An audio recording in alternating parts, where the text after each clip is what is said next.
Assalamualaikum warahmatullahi wabarakatuh. Alhamdulillahirabbil alamin.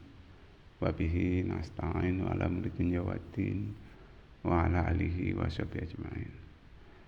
Qala Allah Ta'ala fi kitabil karim, ara'aita alladzi yukazzibu biddin, fadzalika alladzi yad'ul yatim wa la yahuddu ala ta'amil miskin. Fawailul lil musallin alladzina hum an salatihim sahun, alladzina hum yura'una wa yamna'una ma'un. Shadaqallahul adzim. Bapak Ibu kaum muslimin muslimat yang dirahmati oleh Allah Subhanahu wa taala.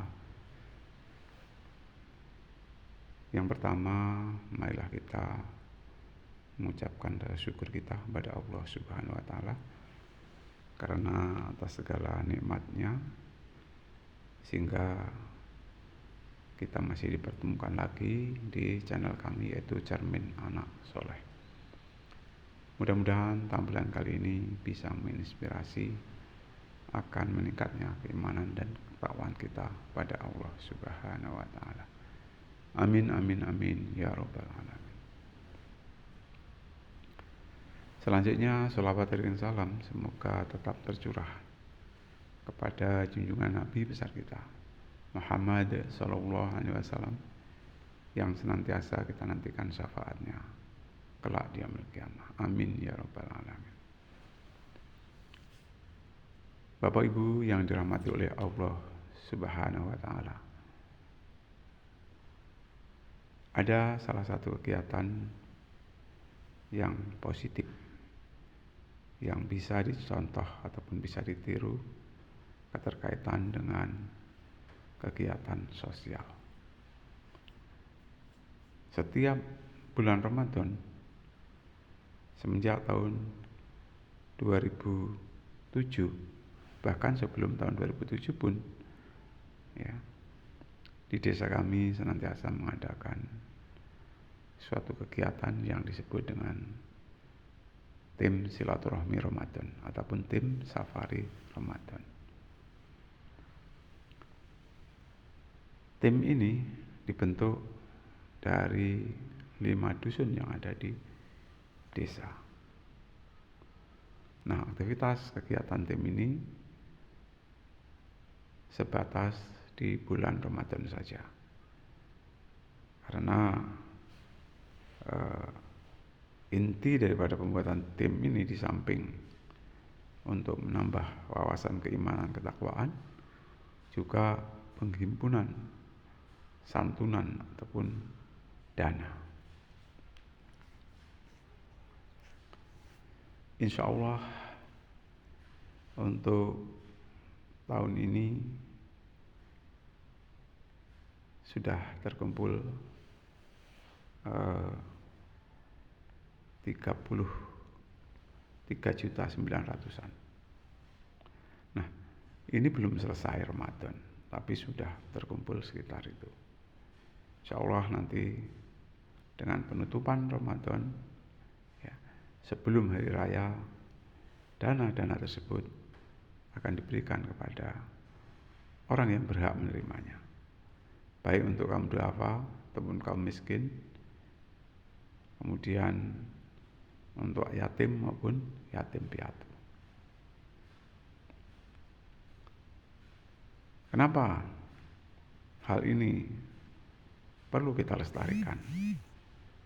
Karena hal ini merupakan hal yang positif.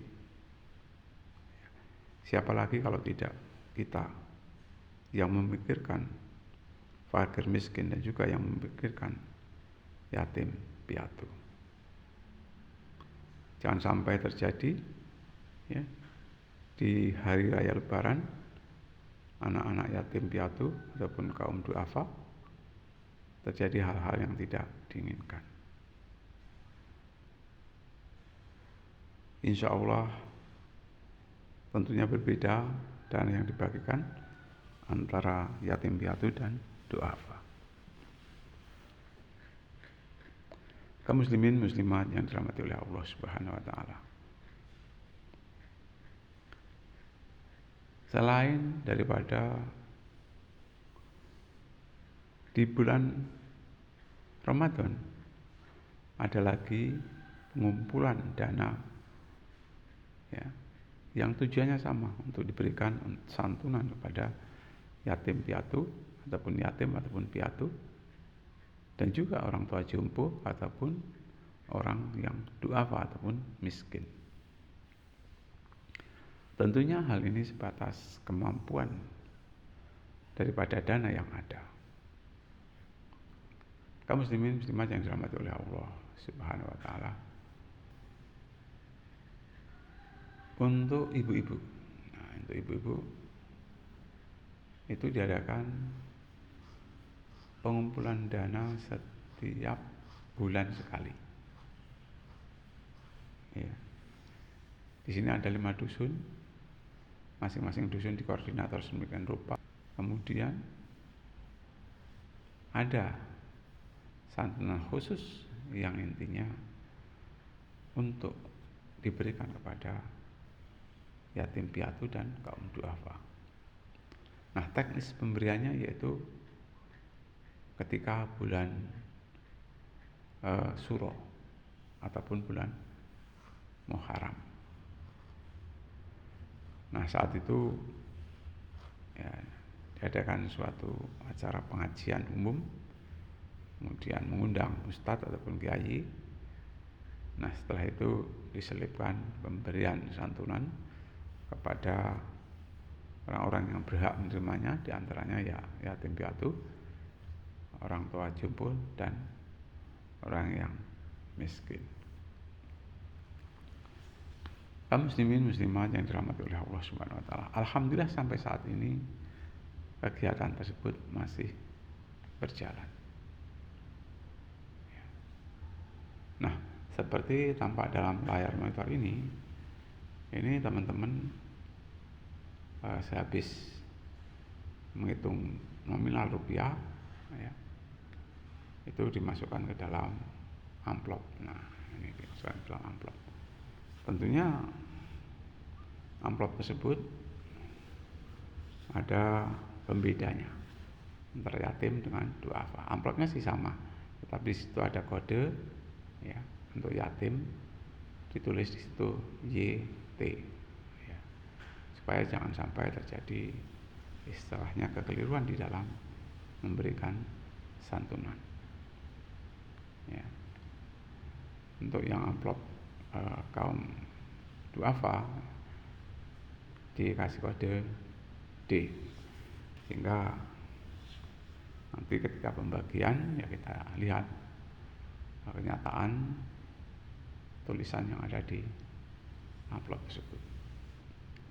Kaum muslimin muslimat yang dirahmati oleh Allah Subhanahu wa taala, keterkaitan dengan sedekah, insya Allah dengan sedekah bisa akan menolak bala yang mungkin bala tersebut akan menimpa diri kita.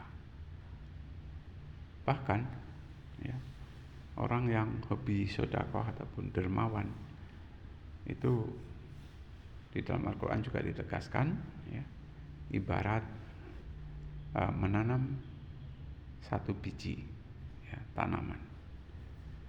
Nah, setelah ditanam satu biji, tumbuh ya 7 tangkainya. Nah, dari tangkai tersebut tumbuh 700 ya biji ya. Itulah luar biasa. Jadi andaikan kita amal satu biji saja ya, insya Allah nanti akan perolehan lipat pahalanya sampai 700 biji. Tapi kalau Allah berkehendak bisa jadi lebih, ataupun jika Allah berkehendak bisa jadi juga nggak dapat apa-apa karena ada faktor-faktor tertentu ya, yang menyebabkan tidak diterimanya ibadah kita. Karena walaupun bagaimana, betapa pentingnya ilmu, betapa pentingnya amal, betapa pentingnya ikhlas. Jadi segala sesuatu memang perlu kita ketahui ya. Termasuk ilmu di sini sangat-sangat prinsip. karena sangat prinsip ya, sehingga tuntutlah ilmu dari ayunan ibu sampai ke tiang lahat. Dan proses menuntut ilmu itu berlangsung seumur hidup. Ya.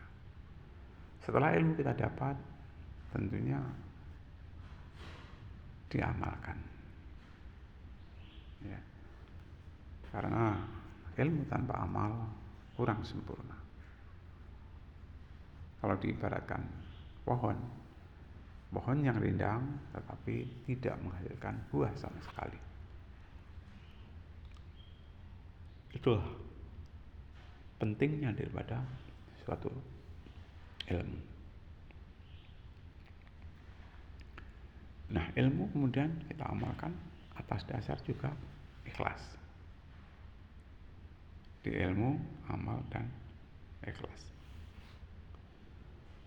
Kaum muslimin muslimat yang dirahmati oleh Allah Subhanahu wa taala. Keterkaitan dengan ikhlas ya memang suatu keunikan. Ya. Itu yang mengetahui tentunya hanya kita dengan Allah Subhanahu wa taala.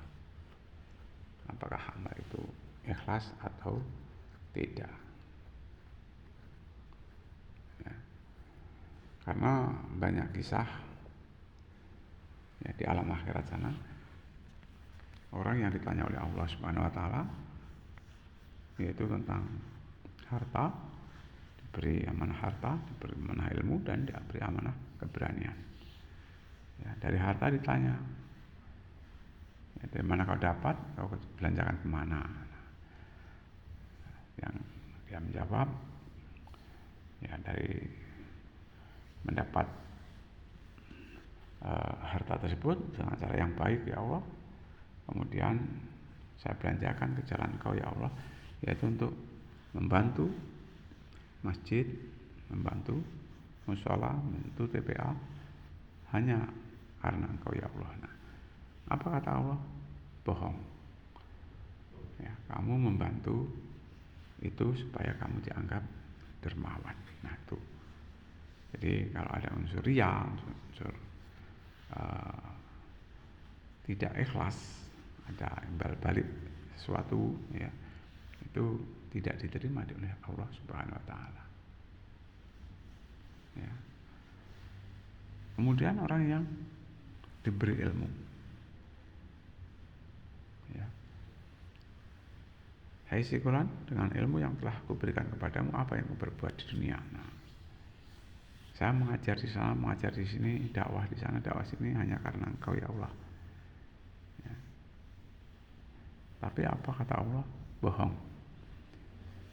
Ya, kamu mengamalkan ilmu supaya dianggap sebagai orang yang berilmu, dianggap sebagai orang yang pintar, ya, supaya biar dianggap orang yang paling pandai.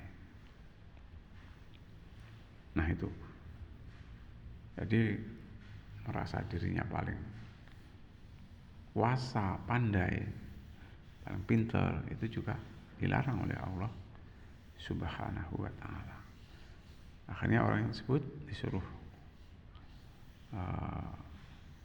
mengikat tangan kakinya ya oleh Allah Subhanahu wa taala, kemudian sama malaikat ikat dan disuruh lempar ke neraka. Na'udzubillah min dzalik, karena dia mengamalkan ilmunya karena supaya dianggap orang yang alim, supaya dianggap orang yang pandai, supaya dianggap orang yang pintar. Itu di hadapan Allah Subhanahu wa taala juga tidak ada nilainya apa-apa. Ya. Kemudian yang ketiga, orang yang diberi ketegaran fisik, ya, kekuatan fisik, ya, keberanian fisik, mental, spiritual. Ditanya juga, hai Syukran, dengan keberanian yang kuberikan kepadamu, apa yang kamu berbuat? Saya membela kebenaran, ya, perang paling depan hanya karena Engkau ya Allah. Apa kata Allah? Bohong. Kamu perang sana sini, ya, supaya biar dianggap sebagai pahlawan. Nah itu, jadi ternyata kadang-kadang persepsi kita ya, kelihatannya pas, tetapi menurut Allah Subhanahu wa Ta'ala ternyata tidak benar. Kaum muslimin muslimat yang dirahmati oleh Allah Subhanahu wa Ta'ala, memang tentang hidup dan kehidupan ini semuanya merupakan suatu ujian.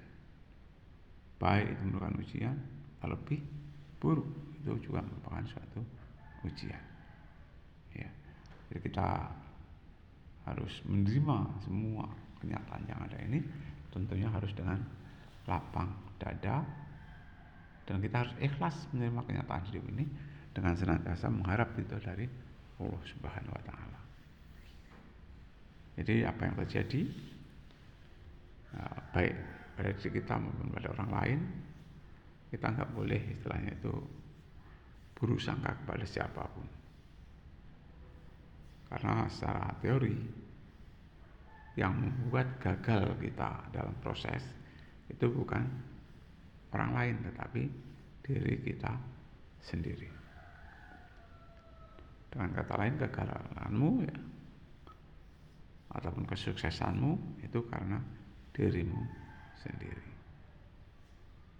Terlebih dikatakan Tuhan tidak akan merubah nasib kamu kalau tidak kamu sendiri yang merubahnya. Jadi kaitannya dengan faktor nasib ya, kita tetap harus berusaha, jangan tergantung dikit-dikit nasib, jangan, tetapi kita harus berusaha seoptimal mungkin. Baru kita sudah usaha, kita pasrahkan kepada Allah Subhanahu wa Ta'ala secara keseluruhan. Bapak Ibu yang dirahmati oleh Allah Subhanahu wa Ta'ala, mungkin hanya itu yang dapat saya sampaikan ya. Kalaupun ada salah, khilaf ataupun dosa yang saya lakukan kepada para bapak, para ibu, saya minta maaf yang sebesar-besarnya. Dan tentunya kepada Allah Subhanahu wa Ta'ala saya mohon ampun atas segala salah, khilaf dan dosa yang saya lakukan. Itu saja, mudah-mudahan bermanfaat dan Allah perkenankan doa-doa kita, sehingga apa yang menjadi tujuan daripada al-Islam untuk sampai kebahagiaan hakiki, kebahagiaan di dunia maupun kebahagiaan di akhirat dapat tercapai. Kaum muslimin muslimat yang dirahmati oleh Allah Subhanahu wa Ta'ala, kiranya itu yang dapat saya sampaikan dari doa. Mudah-mudahan Allah Subhanahu wa Ta'ala akan senantiasa membimbing kita kepada jalan yang hak, dan Allah Subhanahu wa Ta'ala menjaga kita dari suatu perbuatan yang keji, terlebih perbuatan-perbuatan yang mungkar. Itu yang dapat saya sampaikan. Kurang saya maaf, saya akhiri. Bila taufiq wal hidayah. Assalamualaikum warahmatullahi wabarakatuh.